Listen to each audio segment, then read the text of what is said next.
With that, I want to stop talking and turn this over to Dr. Damien Goldfarg, MCC, HCT, who's been a longstanding member of the ICF LA chapter since 2006.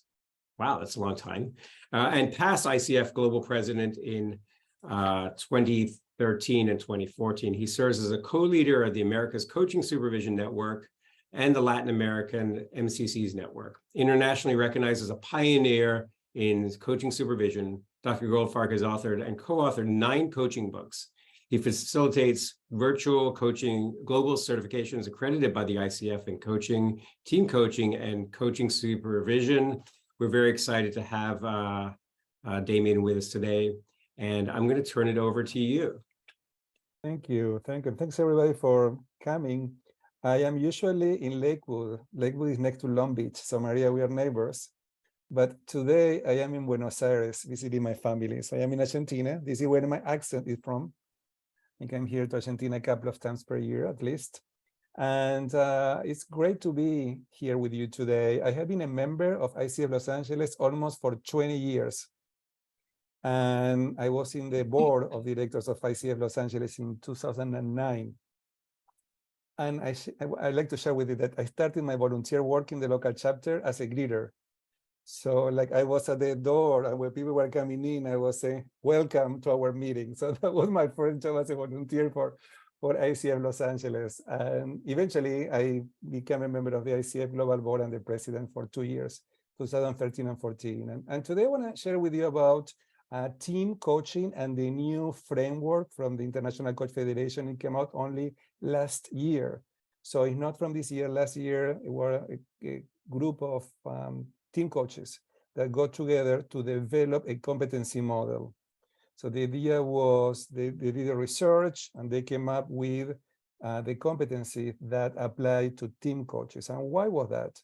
Because there is a whole movement in organizations to understand the value of not only getting coaching for the leaders, but also for the teams. So organizations are realizing that to be successful, not only the leaders need to be effective, but also the teams that need to perform can benefit to a great extent from coaches who are different than the leader, who can come and support the work that the team is doing. So with that in mind, the ICF came out with a new credential, the team coaching credential. This is what the ACTC, but we still like learning, you know, what all of these different letters. The accredited coach team coach. And today I want to share with you a little bit about this framework and what is the philosophy, what are the key elements. And by the end of the session, we have only 1 hour. You will be familiar with these competencies and understanding what is expected from a team coach. Now I have a question to start because we want to do this interactive. So I want to invite everyone to participate in the chat room so we can all have a conversation here, it's not a monologue. So I do have a presentation, and here we have some graduates from my coaching programs and supervision programs. So here we have some colleagues and some people who have never worked with me. So the people who do not know me, I usually don't do a lot of PowerPoints. I don't like PowerPoints. I like to have more conversations and work and learn from each other. I think that there is richness in learning from each other. So the first question that I have for you is, what do you think are the differences between individual coaching and team coaching? And some of you may already have some experience. Anybody here has done some team coaching work? Do you have any team coaches here? Any team coaches, Sunny, Maria? Okay, Darius too. Okay. So what do you think, for people who are not the team coaches, what do you think may be some of the differences between individual and team coaching?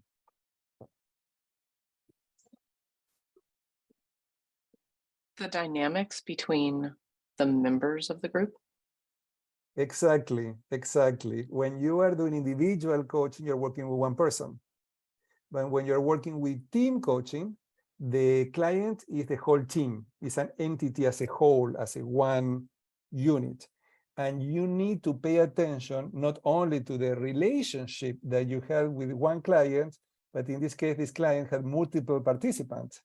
So you need to work with the complexity of working with several participants who have different dynamics.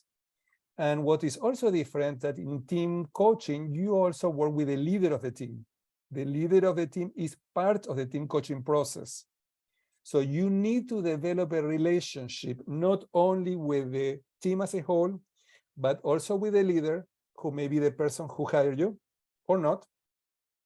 And then your relationship as a coach with all of the participants, and then with each participant. So as you can see, there is a level of a greater level of complexity. There is more complexity working in team coaching than individual coaching because of the dynamics. What else? What else do you think may be different?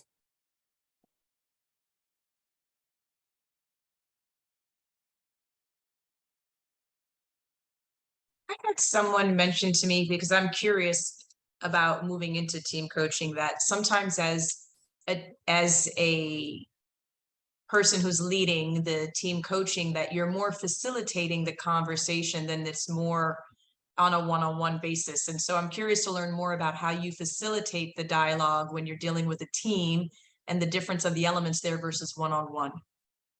That's a great question, because as a team coach, you need to have some skills at facilitating, in facilitation. How many of you have experience facilitating groups, sessions, people? Okay, because this is a skill that is different than working on one-on-one.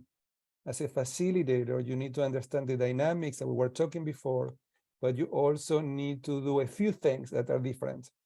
Now, there are different ways to do team coaching, and ICF has a specific philosophy. So it's your name pronounced Leila. In Spanish will be Laila. Leila, what is unique about ICF approach is that ICF recognizes that teams may need different things. And what is unique and different is the level of directiveness. We know ICF considers the philosophy in coaching, mentor coaching, supervision is always partnering. We're always partnering, we're always collaborating.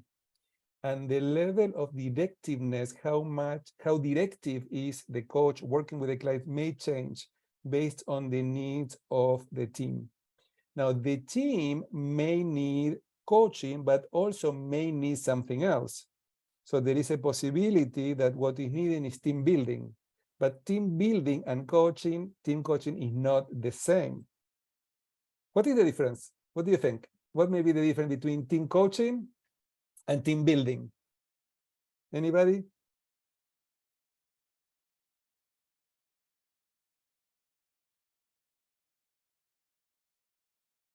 I would imagine that in team building, the facilitator has a more structured approach as to how the meeting should play out with some prescribed exercises and activities versus going with the flow of where the team wants to go in a team coaching session.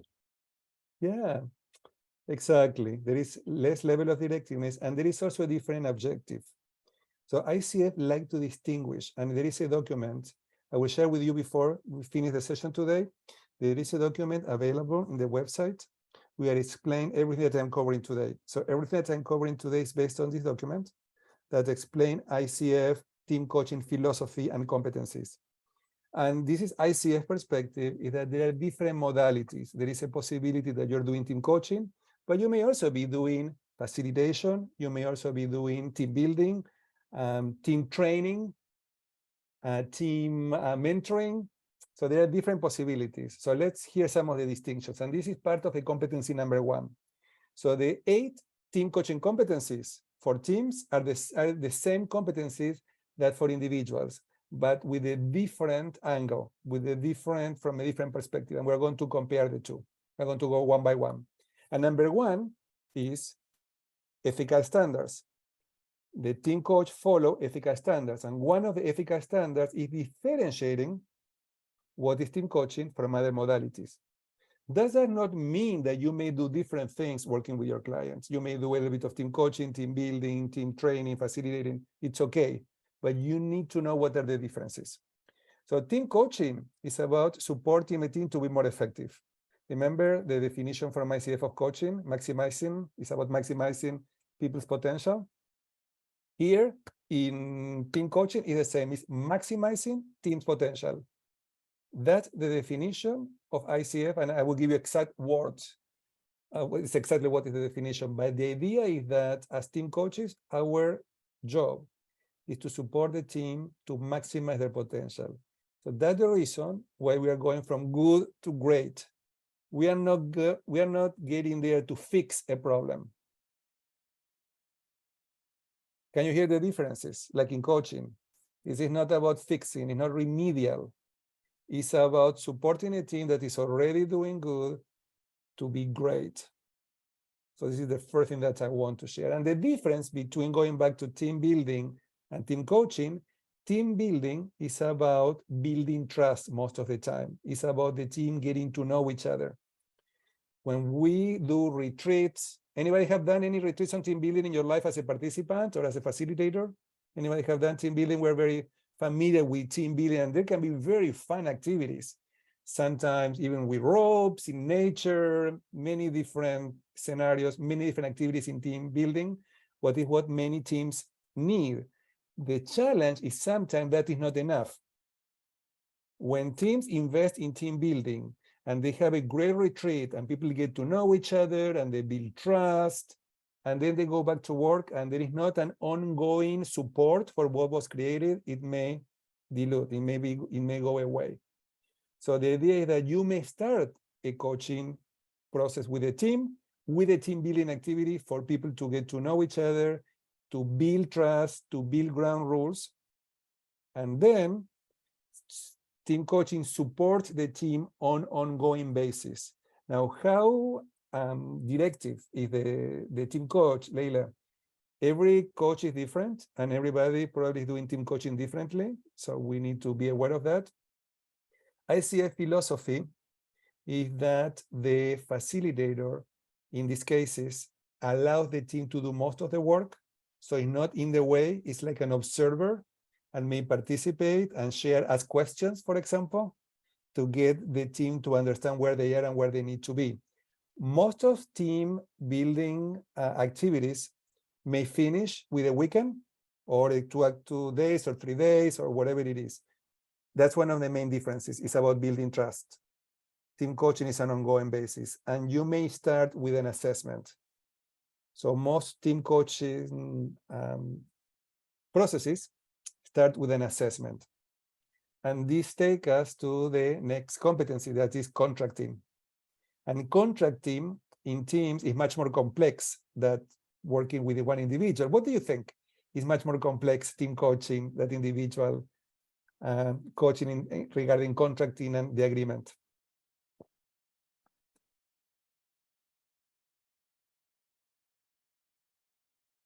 Making sure that you both have the same understanding, that you are on the same page, that you really have communicated effectively what you are offering, what is going to be done. You both agreed to it and to that relationship.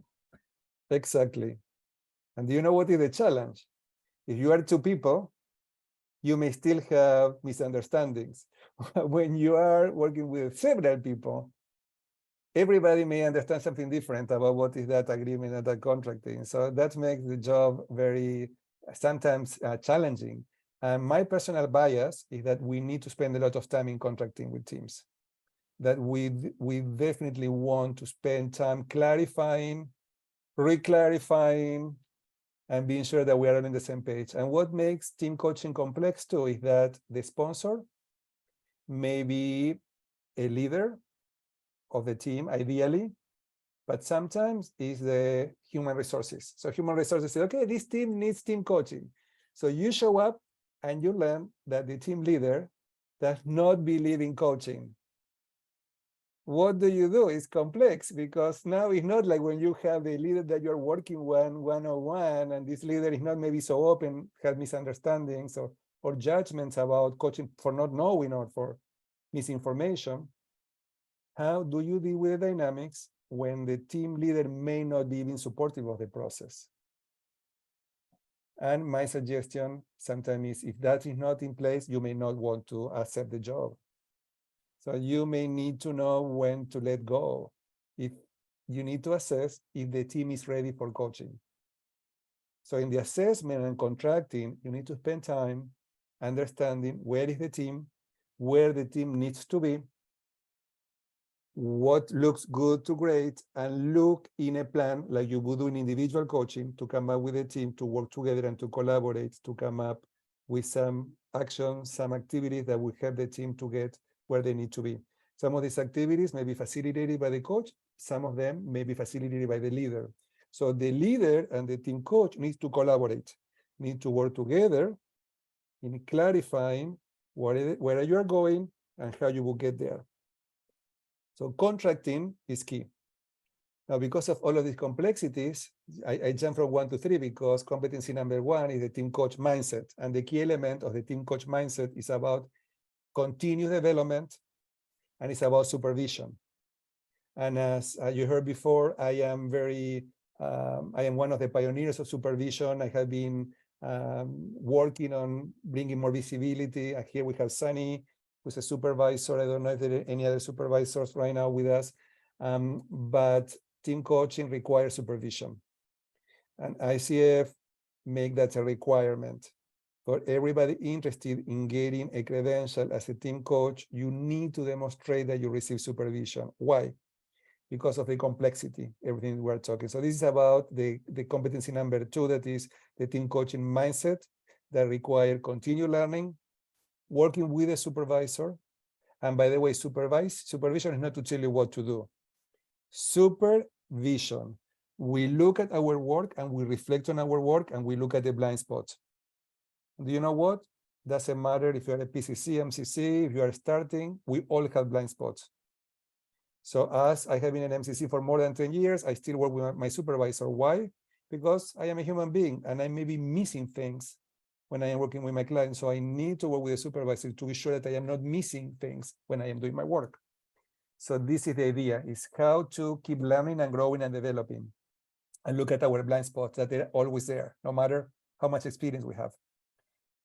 So in terms of the fourth conference, we started talking about ethical issues and clarifying the differences between team coaching and other modalities. The second one, we talk about the coaching mindset and being sure that you receive supervision as a team coach. Number 3, we talk about contracting and multi-stakeholders contracting, because in team coaching, you have several stakeholders and paying attention to all of them, not leaving anybody outside of the exploration. And then you need, as part of the contracting, doing an assessment and decide what model you may use to do that. There are many different tools in the market. Personally, I like simplicity. And I want to recommend everybody 2 books. These are the 2 books that we use in the team coaching program that I teach. And if you're interested, I highly recommend that you get these 2 books. One is Team Coaching at Work from Clutterbuck. And the other one is Team Coaching and Leadership, I think it is the topic, from Peter Hawkins. So Clutterbuck and Hawkins are the 2, I would say, pioneers in terms of team coaching. And both of them, interesting, are also pioneers on supervision. And they are in the UK. And I do believe that the UK is one step ahead of everybody else in the world in terms of the work that they do. Team coaching, supervision, they are leaders on these topics. Can you say So- the first author again? I'm sorry to Yes, interrupt. let me write it down. And by the way, what I'm going to do is everybody who enrolled for the class, I will send you a follow-up message with all of the resources. So you may have all of the documents and resources and everything that you can benefit from the discussion today. Okay, so you can get all of these materials. So both of them in their books, Clutterbuck and Hawkins, have models that you can use that does not require big investment in expensive documents or tools that you need to invest a lot of money. They are very inexpensive, or you can do them yourself through a survey. So you don't need to invest in spending a lot of money. I'm going to go through them in a minute. So then we go to the next competency that is about building trust. And now maybe it's a good time for me to show you my PowerPoint. Okay, for the visual people who are getting used to my accent, I always tell people, I promise you'll get used to my accent, but you need a little bit more time. But let me share the visual, because for some of you that you are visually will help you to reinforce some of the ideas that I'm sharing today.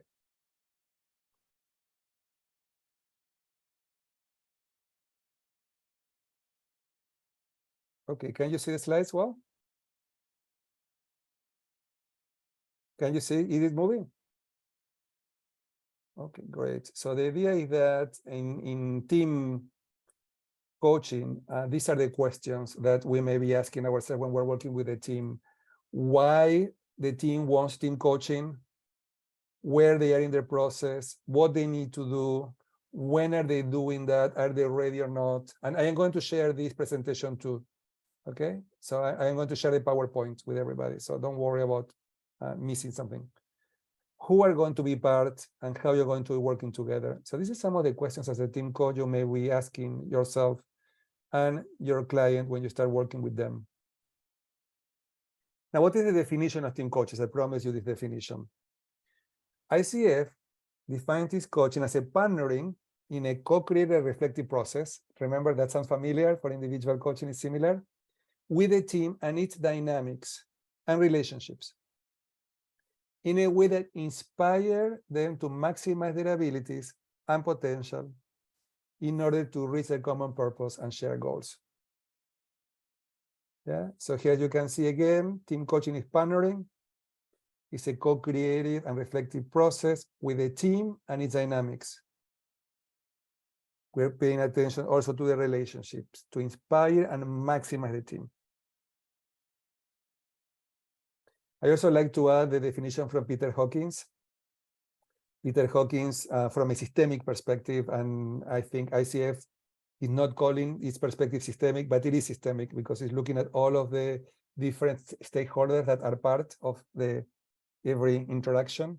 So Peter Hawkins defines systemic coaching, team coaching, as a process by which a team coach works with the whole team, both when they are together and apart.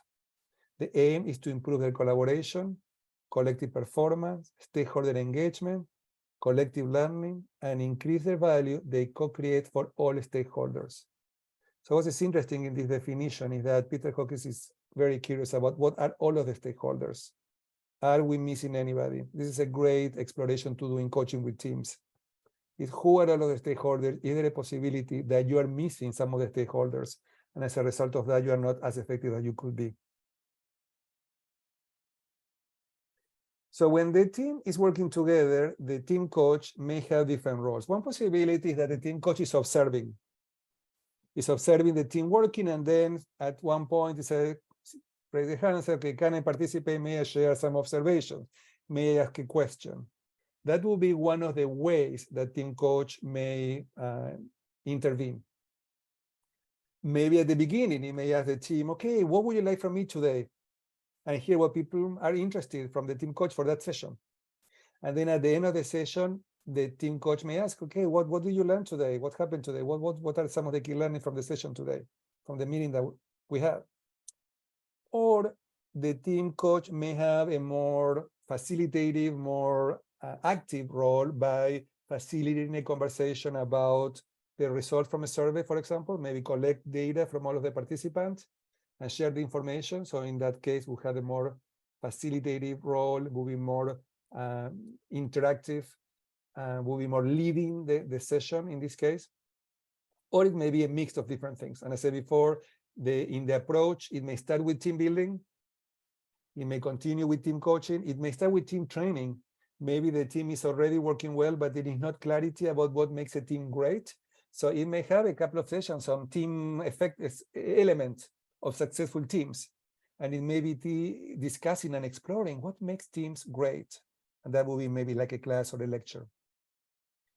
Now, for demonstrate an ethical practice, and I know there is a lot of information here. This is the document I'm going to be sharing with you. But some of the key elements that I already shared with you is that the team coach sees the team as a single entity, distinguish between the different modalities, team coaching, team building, team training, team consulting. demonstrate the knowledge and skills needed to practice these different activities, adapt more directive team development modalities. Here is how directive it is based on the team's goals, and also in terms of values, maintains trust, transparency, and clarity when fulfilling multiple roles related to team coaching. And you can see here, a key element is clarity. How clear is the team coach about what team coaching is and what is not? Many people call themselves team coaches, but they may not be doing what may not be aligned to the ICF philosophy. So in the document, there are a lot of examples and explanations of the details about the difference between team building, team training, consulting, mentoring, facilitation. I personally don't agree with everything that is in here, but it's okay. I want you to read it and have your own opinions and your own judgments to what extent you agree or not agree with some of these distinctions. But we can spend a lot of time on this. Today is only for you just to be aware of this. In terms of maintaining agreement, we talked briefly before about, again, that in terms of contracting is clarifying what is team coaching, partnering with all of the relevant parties, all of the different stakeholders, including the team leader, team members. Something that works well in team coaching is to interview every team participant. So something that I recommend when you start working with a team is you may be called by the leader or somebody in human resources or the boss of the leader of the team. So you want to have interviews, you want to have meetings, you want to collect data to understand what are different people's perspectives. At every meeting, every session, you get an opportunity to build trust with each person. Because maybe after that first session, you may not want to have one-on-one sessions with anybody else. You want just to work with the whole team. So maybe this is going to be the only time you're going to work one-on-one with each of the team members, where you're going to ask some questions to understand what is each person's perspective of the team. What are the strengths, where are the areas for development, what are their concerns. So also partner with the team leader to determine how ownership of the coaching process will be shared among the coach, leader, and the team. So this is what I was talking before. You need to work with the team leader to clarify expectations. Because what you don't want is to start in competition. You don't want to compete with the team leader. So you have to be careful with that, because sometimes team leaders may feel threatened by the coach instead of supportive. So that's the reason why building that relationship is key. So when you're working with the teams, we talk about supervision and working with a supervisor. That was competency number 2, embodying a coaching mindset. Engage in coaching supervision for support, development, and accountability when needed, and remain objective and aware of team dynamics and patterns. So to do team coaching, we do need to have some training on facilitation, on team dynamics. That's a requirement. And that's the reason why now there are some new programs approved by the International Coach Federation. This is something new, as there are new competencies. There is a new team coaching credential. There is also a new team coaching accreditation for programs following this model. So this image reminds me that to be able to work effective and to collaborate and to have teamwork and success and inspiration, the foundation, what is underlying all of this, is trust. If you don't have trust, you don't have anything. And trust is different one-on-one than with the team for all of the elements we talked before. And here is appropriate to talk about psychological safety. Psychological safety. How many of you, let me stop sharing here, how many of you have heard about psychological safety as an idea? Yeah, psychological safety is something that we hear more and more and more lately. Why? Because when you're working with teams, the level of trust has to be different. You cannot give for granted, and you need to keep growing it on an ongoing basis. So psychological safety means that you can be vulnerable and you can feel that you can share anything you want to share without fear that it will be a negative consequence. Now, for some people may have not experienced that ever in their lives. So we cannot give that for granted. So here is a key element of the work of the team coach. And psychological safety as a construct, as an idea, needs to be something that we become experts understanding how it works. What do we need to do to create it? What do we need to do to support the team to build it if it's not there? And unfortunately, sometimes if the trust is not there, you will not be able to do your work as a coach.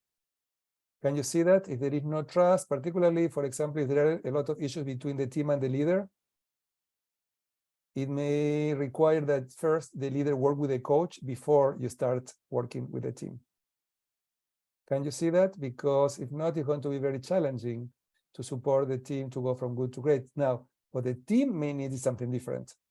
So this is the distinction that we need to develop. What the team may need is consulting, is somebody to come to support the team to understand what is the problem, what is the conflict, and explore the conflict and work with the conflict and see what are the key elements, and together brainstorm and come up with strategies to manage the conflict.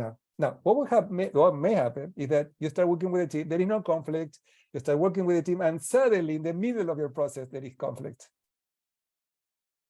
And that may require you change hats from team coach to maybe consultant. Can you hear that? That sometimes that may happen also when you're working with executives in organizations, that you are coaching the person, but at one point the executive may need consulting or may need mentoring or may need something different.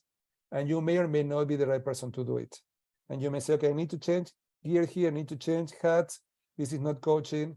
We may contract for maybe a couple of sessions to do something different, to do something else, if it is necessary or appropriate. Any questions or comments so far? Comments, observations, reactions, reflections? Quick question. Has there ever been a situation where the leader of the team is not necessarily 100% on board, but somebody else is making this happen as part of the team and is in fact the team leader from the coaching contracting perspective? Yes, definitely. And if you are lucky, if you do a good job, and if the leader has the flexibility to adapt, the leader may change gears and may change the approach and realize how he or she may benefit from it. So that's the reason why they may not be the original approach like in individual coaching. How many of you have clients that at the beginning were not very willing or interested because they didn't know what was it and how it worked, and they thought it was something negative getting coaching? So sometimes it required to clarify, no, sometimes that may be change. And what may happen is that the leader change minds and get supportive. But if the leader doesn't want to do it and is going to boycott your work, you cannot keep working. It's time to say, okay, if you have a leader who is going to be boycotting the work of the team coach, you may not want to accept. So that's the reason why contracting and assessing at the beginning is so important. Sunny? I just wanted to make sure, because in the beginning doing teamwork, I discovered there is a big difference between coaching a team and coaching a group. All groups are not teams. So some people may encounter a group and have trouble because the group is really not a team. Maybe you could expand. That's a great point. That's a great point. And not all groups are teams. What does it mean? When people get together, they not necessarily need from each other to be successful in accomplishing a task.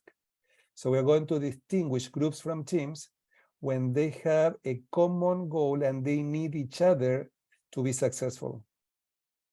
For example, I was working with they call it a team of professors at the university. Yeah, they all work to develop the students to get the best possible education, but they don't need each other to teach their classes.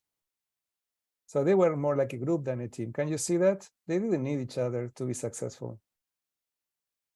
So teams to be teams, they need to collaborate to get a result together at the end. So sometimes organizations may ask you to engage, to do team coaching, and you realize they are not really a team, they are just a group. That does not mean that you can still work with them and support them. But I think it's important to know the differences. Yeah, Tak? Hi. Yeah. Yes, Taj, you got it. Okay, good. I am a soccer coach in addition to being this kind of coach. And I find myself very curious how the history of sports coaching has informed all of our coaching, and particularly team coaching. Oh, definitely. Definitely. There is a lot of influence. If you see Clutterbuck and both and Hawkins, both of them use some metaphors. There are different similarities and differences. And even Clutterbuck says in his book that when he thinks about metaphors using teams in sport, needs to be careful because of the differences. But yes, some elements are very similar. You're right. So there is a big influence on that in individual and in team coaching, in both.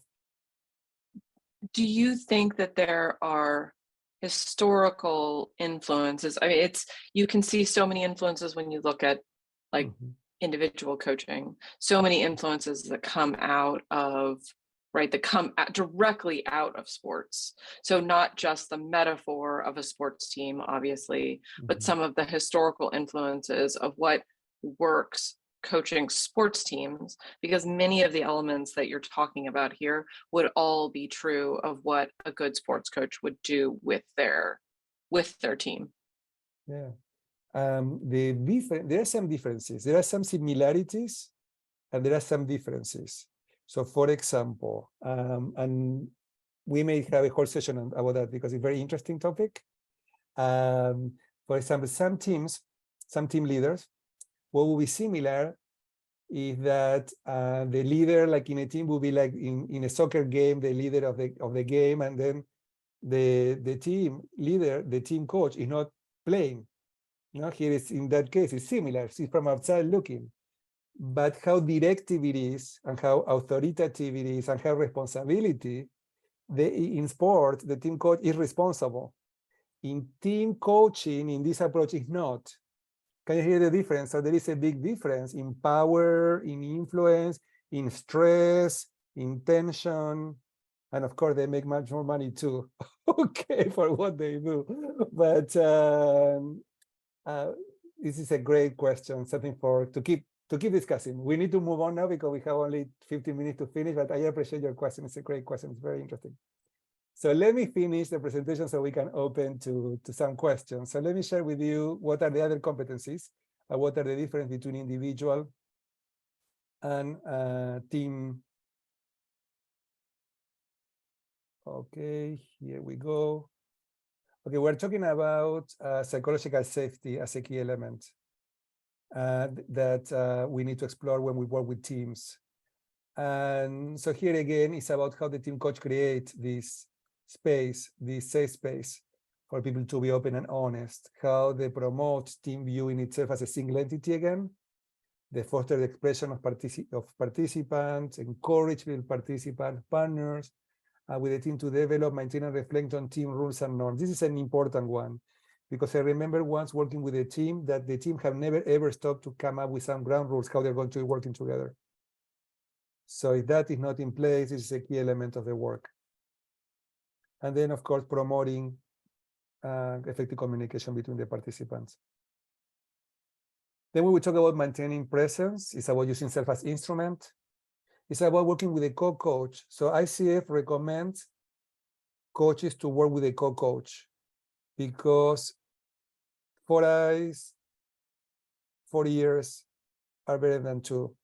So basically having 2 people to collaborate make the work richer and more effective. So I see a philosophy is whenever it's appropriate, work with a co-coach.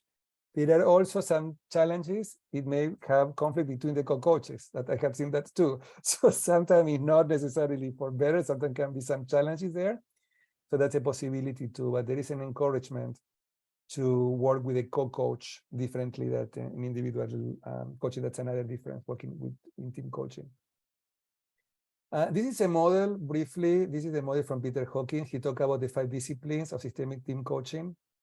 And this is one of the ways to do an assessment of the team coach, to see in terms of what we're talking so far, what is the commissioning, what is the from outside what has been asked the team to do, clarifying inside the team how they're going to be doing, how they're going to be developing goals and objectives and roles to accomplish that task. Then co-creating how the dynamics are going to be playing the team culture, group norms, how they're going to be co-creating, processing to get the results, and then connecting with outside stakeholders. What are all of the stakeholders that are critical so the team can be effective? And then in the middle core learning, how is the team learning? How is the team stopping and reflecting on the work? How they are consolidating, reflecting, integrating the learnings. So Peter Hawkins looked at these 5 places. They are the 5 C's: commissioning, clarifying, co-creating, connecting, and co-learning. Now, I may take a couple of hours just to go over this, but I wanted you to see, when we're talking about team coaching, some of the distinctions, some of the ideas when you're looking at teams, what you may be paying attention to. So Peter Hawkins developed a tool to assess these 5 elements. So there is a survey with, I think, around 25, 30 items. So the participants measure themselves in these 5 different levels. And then you as a team coach collect the data and you can present the data and discuss with the team. On the other hand, Perry model is a model from Clutterbuck. And Clutterbuck and Hawkins think similarly. So these 5 pillars of team performing teams and what you're looking at teams in team coaching are similar. Purpose and motivation, external processes and systems, how related to the other stakeholders, the relationships inside the team, internal processes and systems, how the team work together, and learning process, is what they see in the middle from Hawkins. If you're interested in this, Team Coaching at Work has the Perry model with the 5, with the survey at the end of the book, so you can use it in the team coaching work. So that comes as part of the Team Coaching at Work from Clutterbuck. So I want to bring this to your attention. So I think now we have perfect timing for 10 minutes. We have also the competencies around active listening. Again, how you listen as a team coach is a little bit different than when you're working with an individual because of everything we talked today. Cultivating learning and growth, also facilitating learning and growth, is about how the team is going to integrate the learnings and action plans. And evoking awareness also is about what are the insights, the learning of the team during the process, and what they're going to be doing with that. So again, this session was a little bit ambitious about everything we wanted to cover, but at least by the end of the session, you know more about what is the definition of ICF, what are the competencies, some ways of looking at the work. And we have a few minutes for questions now. So we have a few minutes now to answer any questions you may have. What came up for you? What questions came up for you? Yeah, I have a question just around Yes. timing. You know, to really do this well, do you have a sense of timing required, or I'm sure it's individual to each situation, but just a general sense? That's a great question, Heidi. I like in individual coaching. I don't know how many of you like to have contracts at least for 6 months. Anybody like that, to have contracts for 6 months? Yeah, this is the way that I like to work, for 6 months in individual and in team coaching. So I would say, let's have a contract for 6 months and let's recontract every 6 months. And with team coaching, it's a little bit different for me than in individual coaching, because I think I don't like my client to depend on me. So I usually, after I have worked with my client for a while, I like to take a break. And I say, okay, let's take a break. I don't want to create dependency on me. Like, we have been working for maybe three semesters, 1.5 years. Let's say, let's take 6 months off, and then let's come back if you want to continue working. But with team coaching, when you have a contract, you may want to keep participating because you are going to bring value to the team on an ongoing basis. So it may be different. And you may show up maybe once a month, sometimes maybe every other month. It depends on the needs of the team. It depends on your contract. But I do believe to start, you may want to start meeting at least once a month for a couple of hours. If not, you will not have enough time to do work. And also at the beginning, you may want to interview everybody, and that takes time. So when you come up with a contract, you need to include in the contract the assessment, and the assessment have individual sessions with all participants. Yeah, so at least 6 months will be my answer to start. Yeah. You know, that makes me think something. I wonder about, you know, sort of this agreement and buy-in, et cetera. I wonder, has the idea of each team member kind of signing an agreement, or what kind of like buy-in and intentional buy-in and sort of reflection is recommended through this new competency model? So can you repeat the question? Yeah, I'm just wondering about the, you know, we talked a little bit about the sponsor and the team leader, but what kind of commitment or engagement above and beyond the assessment is the model thinking of in terms of the individual members of the team and their más o menos personal relationship to the process? Yeah. So basically the idea is that you want to assess, particularly with where the leader is, where the participants are. And this is not, there is not like a recipe that you can follow. So you need to just use your own judgment to evaluate. But I tell people, this is important. I hope that you remember what I'm going to say for everybody, for all your clients. Many times we don't pay attention to our intuition. Our intuition, we don't have the whole picture, but our intuition is telling us the client may not be ready. This is not a good place. I shouldn't be taking this client. Pay attention to your intuition, because something may not close for you, Heather. So you will know that I see here that this may not work. So I would rather not do it than just jump into a situation where you will find yourself in a situation that you are not going to be a win-win. So I suggest you rather not get engaged in a situation where you don't see full commitment, that you get in the middle and then there are a lot of conflict. And that's the reason why you also want to work with a supervisor, because you can bring this to your supervisor and discuss your red flags. So pay attention to the red flags. If there are red flags in team coaching or in individual coaching, don't go there. Don't go there. Refer the client to somebody else, or go to a supervisor, check with a supervisor. Particularly, I see here a couple of people who are just finishing your coaching program. Don't start coaching engagement with clients if there are red flags. Be sure that you are in a good place to do the best possible work. Maria? Hi, Damon. You mentioned a couple of times assessments, and I wonder what type of an assessment do you recommend for a team to sort of get a sense of where they are and whether they're ready for coaching? Well, if you do one of these two, I think it's a great place to start with Hawkins or Peril from Clatterback, these two tests. Okay. And by the way, John, thank you very much. John shared in the chat room the Yes, he links in did. Amazon to I the books. saw both of them. So Right. thank you for that. That are great resources for you. Here in the chat room, I am putting you my social media outlets. So if you want to be contact me, you want to be Great. part of my networks. I have in YouTube more than 300 videos. And also in LinkedIn, there are a lot of resources. We provide different activities every month. We have free demonstrations of coaching, supervision. We also have a newsletter. It's coming up in a couple of days. And if you're interested, please send me an email and I will be happy to share that with you. I didn't want to share the link from last one because it's from last month. So Okay. I was not sure if it was my email here too. I think I'm finishing. I missed the M at the end. Damien@globalconsulting.com is my email. If you want to join me, if you need anything from me, if you have any follow-up questions from today, I will be happy to answer. We're starting a new program, a team coaching training in July. So if anybody's interested, if you have any questions, please let me know. I will be happy to answer any questions about that.